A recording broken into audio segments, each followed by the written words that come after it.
I'm Niki Kristoff, and welcome to Teched Up. Today in the studio, I'm joined by Julie Stitzel. She's the Senior Vice President of Policy for Digital Currency Group. It's one of the largest blockchain-focused investors. This episode's goal is to introduce you to a tech policy expert that I both respect and like, and learn about her path from political campaigns to crypto. Plus, we'll get Julie's quick take on the recent past and near-term future of digital assets. Julie, thank you for coming in today. Niki, it's awesome to be here. With this podcast, I have on friends and colleagues and work friends all the time. And I was thinking about you because we both somehow went from nice Midwestern girls to crypto bros. Up top. Right, exactly. Here we are. Here we are. And how did this happen to us? We'll go through our meet cute. But when we met, it was a moment when suddenly Washington, just out of nowhere, everybody had to rush and become experts. And so we crossed paths then. It's been a long journey, but crypto's back. It's in the presidential campaign. Both candidates are talking about it. So I definitely want to have sort of toward the end of this conversation discuss why that's the case, some polling you guys have done, any hot takes you have. But let's start with you. If I had to describe my pathway, the first 10 years of my career were focused on political campaigns. And then the most recent 15. It's hard to believe that I've been in D.C. now almost 25 years. I know. I, too, have been, D.C. and Silicon Valley for about 25 years. Yeah. So. No, it's, and it's been a wild ride. But yeah, so then the past 15 years have been focused on policy. You here have worked on, I want to call something out. You gave me a tip once. So we were on a Zoom call and you were wearing this adorable Bitcoin t-shirt. Which is actually hard to find adorable Bitcoin t-shirts. Yes. I'm like, where did you get that? And you said Etsy. And then you gave me a tip, which I'm going to give our listeners. Yes. And you said, always look at the editor's picks. Is that what they're called? Yes. Or Etsy picks? Yes. And you said they put a lot of work into highly curating it. Yes. No, it's great. And I mean, I loved working at Etsy. And one of the best things about it was working with the sellers and advocating on their behalf. And so anytime I actually encountered a seller, I would buy something from them to support them, which my husband was increasingly like, okay, let's cool it on the bread boxes or whatever I was buying from Etsy at the time. But yeah, Etsy was fantastic. It was, I mean, anytime I can advocate for predominantly women micro business owners competing in a global marketplace, I mean, it was a dream job. And so you're telling their story on the Hill, doing, I'm assuming, fly-ins. Yep. Supporting and advocating for flexibility for them as gig workers. There were a lot of sellers who were they opened up their Etsy shop, but they had to maintain their traditional 9-to-5 job. And so at Etsy, we were thinking about how can we make it easier for these women, predominantly women, to make the leap from part-time seller to full-time seller to really pursue their passion. And that involved discussing portable benefits so that they had this sort of safety net to make that move. Internet sales tax, trade, intellectual property. So it ran the gamut of issues. And I can't believe that we didn't cross paths sooner because I was at Uber working on similar things, portable benefits, an option to help people transfer benefits across gig work. Right. And so we were working on the same issues. Then another cross point where we didn't cross paths is then you were at the Chamber of Commerce working on capital markets. Yep. Yeah. So I started actually at the Chamber Technology Engagement Center, CTEC, which was their tech policy hub, and then eventually moved over to CCMC and worked for Tom Quadman, who's just like a total gem. I love Tom Quadman. I love that guy. TQ. Okay, full disclosure, CTEC is one of my clients. Yeah, yeah. He's so smart. Yeah. He absolutely gets it. We constantly get excited over AI and quantum being combined to fix whatever. He's a great guy. Shout out. Yeah, he's one of the reasons I stayed at the Chamber as long as I did. It was great because when I moved over to Tom's team, I was afforded the opportunity to really narrow in on digital assets. While I was at CTEC, I really got curious about blockchain, more in a general sense. So not just financial services, but also supply chain management, how it makes systems more efficient, all that good stuff. And then when I moved over to CCMC for about a year, actually, I worked with former Commissioner Troy Paredes, SEC Commissioner Troy Paredes, and a law firm. And we interviewed companies that were in this space for like almost a year, just talking to them about what are the barriers that you're experiencing as a builder in the space. If you were king or queen for a day, what regulation would you remove or have in place? And so the product of that work was a paper that we released in, I think it was January 2021. My days and timelines are always a little fuzzy, but yeah. And it talked about parameters and regulations for the digital asset space. The Chamber of Commerce is always looking at the business advancement of the U.S., from small businesses to big businesses, and that includes making sure we don't get left behind. Right. A competitive advantage. And one of the things I know you and I both believe strongly is blockchain technology, not just the digital assets that sit on it, but the technology itself is transformative, here to stay, and really important to our competitiveness. Mm-hmm. It makes sense that you would potentially go from this more traditional, financial angle into digital assets. And your next job was at Block. Yep. You were the head of Bitcoin policy. Yes. Then that was, I think, I joined 3 months before the infrastructure fight. So, or if that maybe fight's an aggressive word. But, no, it was a brawl. It really was. So yeah, Black was awesome because I had access to some of the smartest people in this space. And that became so apparent when we were going through the infrastructure, battle, because I was able to tap really great tax people, really great engineers. And I just learned a ton while I was at Black. I still don't know everything there is to know about digital assets. I mean, there's always more to learn, right? But I just feel like I had a PhD having access to such smart people. They have just such a solid team there. They really do. And so that's how we met. To back up, the infrastructure package was not focused on digital assets. No, it was not. And sort of overnight, literally in the dark of night, there was a reporting provision sneaked in. It is law now. It happened really, really fast. But the small niche group of people, you being one, who were focused on Bitcoin policy, exploded into bringing in other communication strategists like me, other lobbyists, policy experts, to try to sort this out because it was so unexpected. Yeah, and we had 9 days. Right. It was insane, which felt like a century. It did. It was, yeah. I can't even, I was thinking about that before on my way over here. I'm like, how long was that period of time? And I think it was actually 9 days. And I consider it, even though it was in many ways a loss, policy-wise, it was a win for the industry because suddenly everyone was paying attention to this because we realized Congress was doing something about it. They were acting. And so everybody needed to get engaged. So from fall 2021, which is when we met, until now, there has been a ton of work ongoing in that industry. Yeah. We went through a phase where crypto was on everyone's mind. Mm-hmm. And now I think, obviously, the zeitgeist is all focused on artificial intelligence. But crypto hasn't gone away, but it's re-emerged. There was a lot of work that was done last year. My conversations on the Hill and working with staffers and members of Congress, you could see this steady escalation of sophistication and understanding of what we were talking about when it came to digital assets with both Republicans and Democrats. And I think that came to a head last summer when the House Financial Services Committee had 2 votes, one on the stablecoin bill, and one on FIT 21. And you had both Democrats and Republicans voting for that in the House Financial Services Committee. That might not seem like a big deal, but there was a lot of work by a host of people to up the education quotient and continue to answer questions, be on call, and make sure people were comfortable with the positions that they were taking on that bill so that it was sustainable. It wasn't a fragile sort of coalition. So that was a pretty pivotal moment last year, even though I don't think it got quite the headlines that other events got. Right. I've heard you refer to the staffers. Do you call them I think the unsung heroes of democracy? Yeah, they're like the silent heroes of democracy. Yes, the Absolutely. silent heroes of democracy. They have to cover every single topic coming into their office. Yes. From almonds. Yes. Right? Yeah.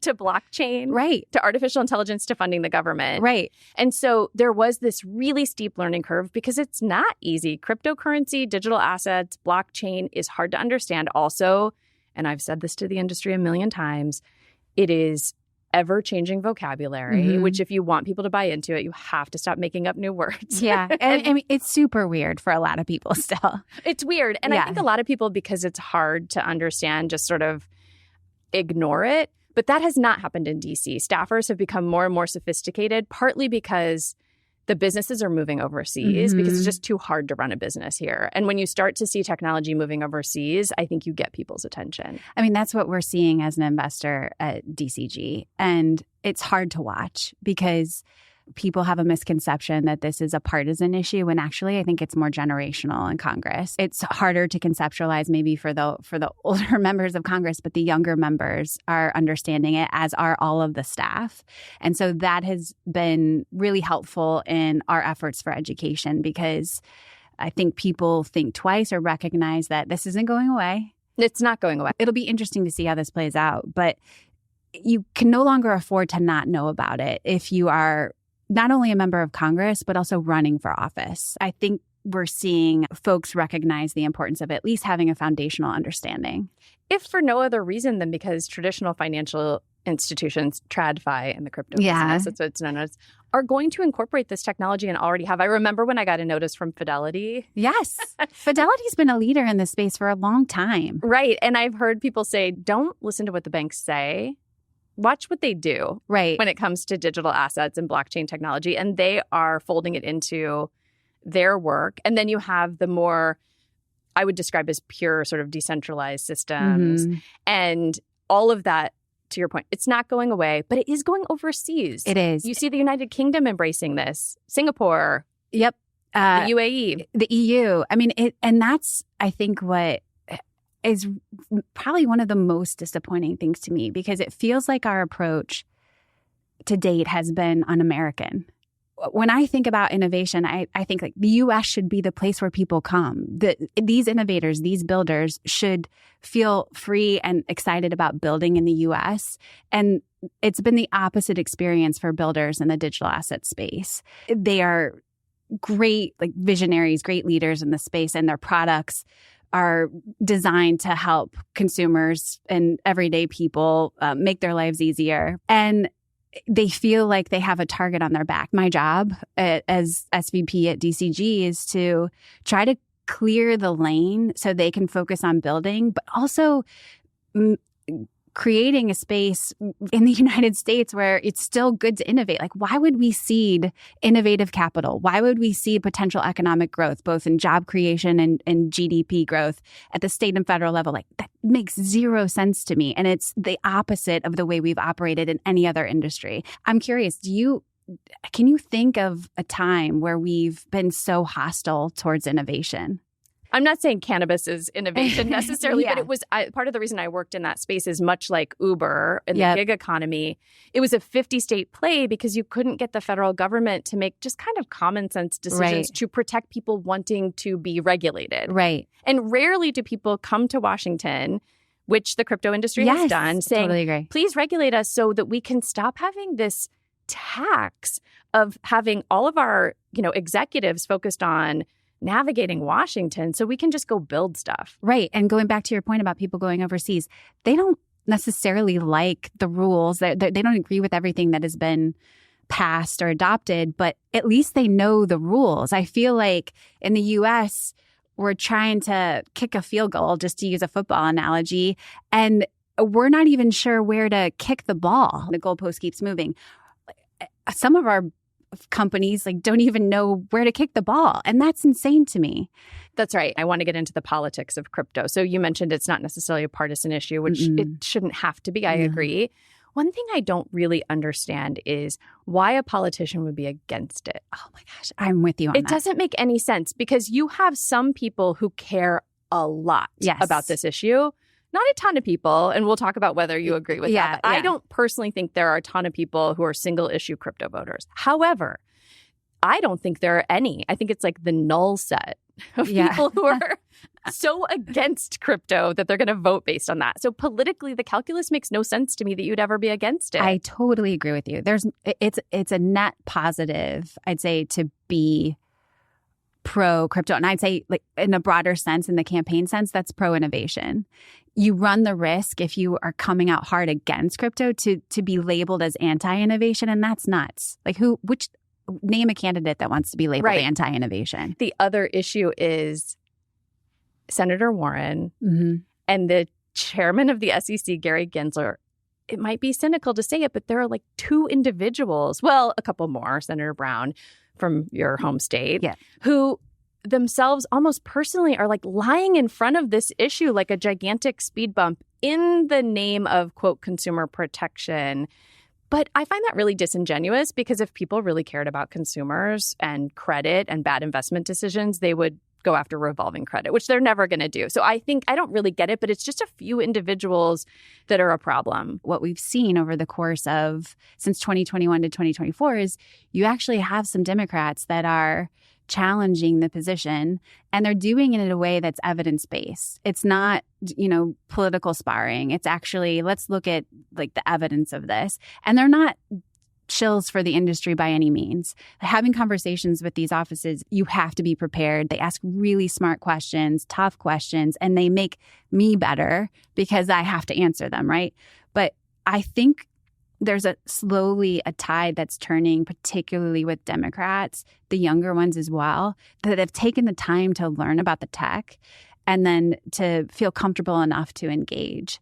And then the second piece is around elections, and we'll talk about this. But if you look at the freshman class that came in from the last cycle, you had freshman Dems in particular that were placed on House Financial Services, that were placed on House Ag, and they were key, members that were doing this member-to-member education around these issues. They were solid allies who are not necessarily trying to get everyone to be 100% go crypto, but just at least at a minimum be neutral, so we can have a constructive conversation about it. Because when you vilify an entire industry, it doesn't provide the political cover for others in that same party to have constructive conversation. So I've been heartened by my conversations with Dem members, and I give their staff also a ton of credit, because it's not easy to buck your party. Right. Well, and part of this, you talked about the vilification of the industry. I mean, and I say this as someone, and I've worked across this industry, including with CEOs and founders, and sometimes we vilify ourselves. Yeah. No, we make it easy. We make it easy when you're, a hyper libertarian driving, a Lambo, and you talk about being kind of iconoclastic and all of this against the set structure. But people who go in and meet with staffers and go to the Treasury Department and brief SEC lawyers and are wearing a blazer like you are right now. Yeah. The DC and used to uniform. Work at the Chamber of Commerce working on capital markets. It is absolutely legitimizing. And I think that persistent effort from you and others has really changed how people in Washington might think about those who operate in crypto if they were just watching the news cycle, right? It's a very serious crowd of people who fundamentally understand how money moves and money works and banking works and access to our banking system works. Yeah, it's easy to get caught up in the sensationalism. But like you said, there are more than a team of people, a significant group of people that are focused on outcomes. And that all happens behind the scenes, but it's extremely refreshing. And it's one of the reasons that I can keep going because it's tough when you are constantly reacting to sensational headlines. It's redeeming and sort of rejuvenating when you can have thoughtful conversations with Dems and Republicans about policy outcomes that protect consumers and incentivize innovation. So moving from thoughtful policy outcomes to just the horse race of the presidential election, which is literally the opposite of that. It just frankly is. It doesn't even matter anyone's politics.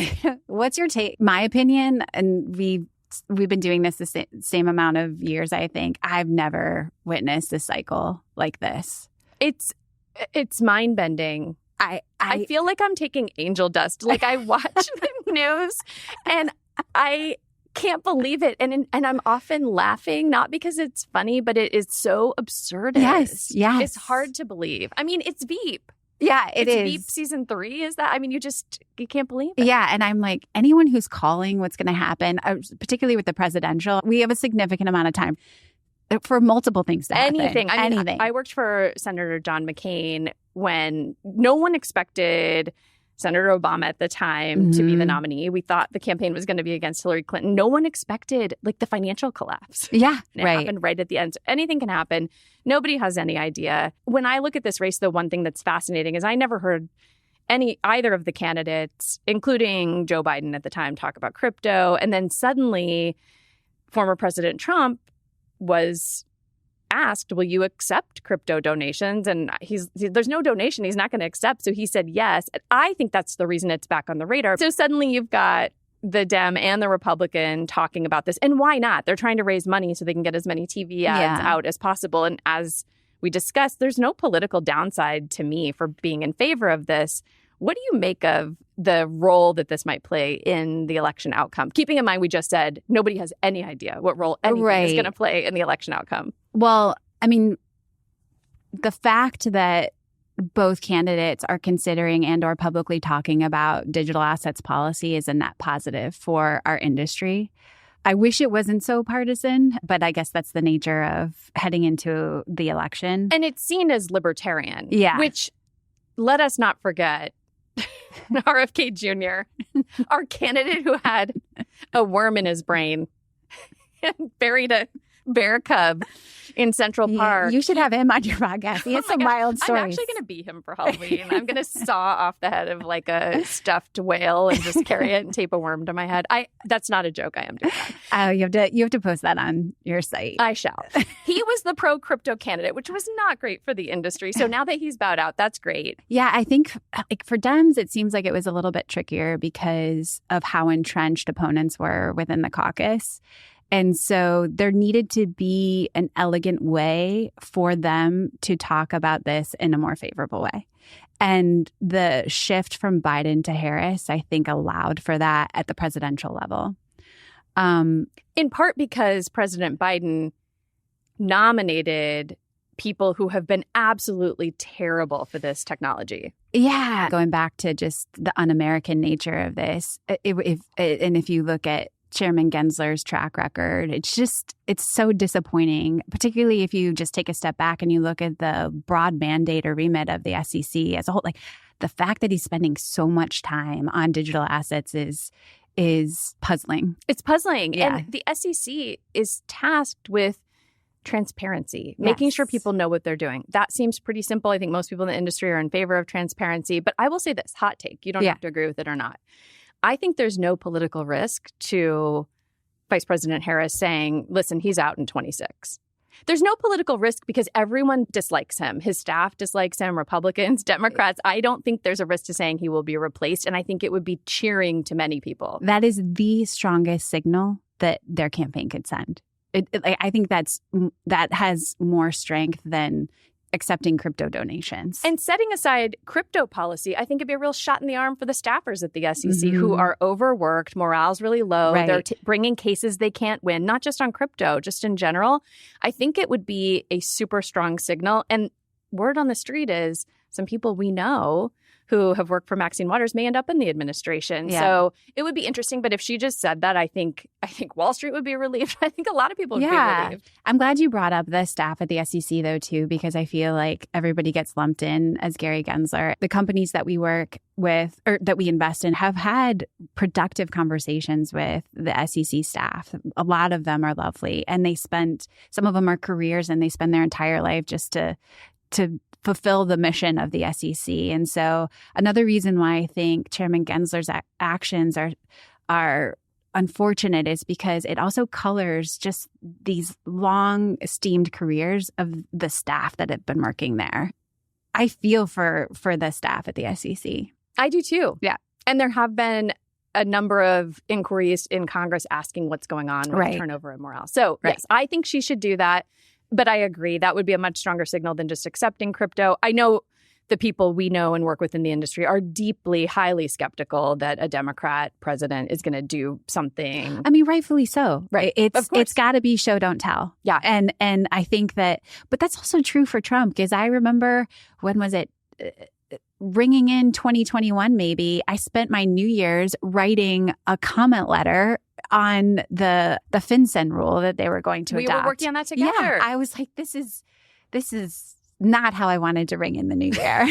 I do feel optimistic that there will be better and successful legislation over the coming 2 years, no matter who becomes president, either administration, partly because of the education effort. I think so too. And I think people might discount the newer members that are coming into the House that might not have as high of a profile, but there's education happening during the campaign, right? So here's why you should know about digital assets before they even get to Congress. And then once they're there, they're aware that a blockchain caucus exists in the House, and that's something that they might want to be part of. So there's a lot of infrastructure and education that's happening behind the scenes that we didn't have in 2021. So a lot of people are working on that, and I think it's going to pay dividends down the road. I am optimistic that we're going to keep moving forward as an industry. I think there are a lot of serious people in DC working on this. I think you are one of them. Thank you. And I said this at the beginning, but it's true. I feel like you are somewhat unique in our business because there are people who are respected but not necessarily universally liked. And then there are people who are sort of likable but not necessarily respected. And I feel like you are universally both. Thank you so much for taking the time to come in and talk about this.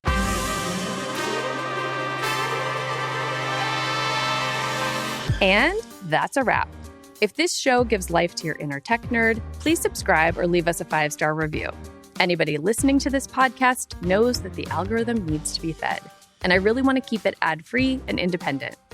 You can find more content on YouTube, Instagram, and techdup.com, or if that's TMI, you can just tune in every other week wherever you get your podcasts.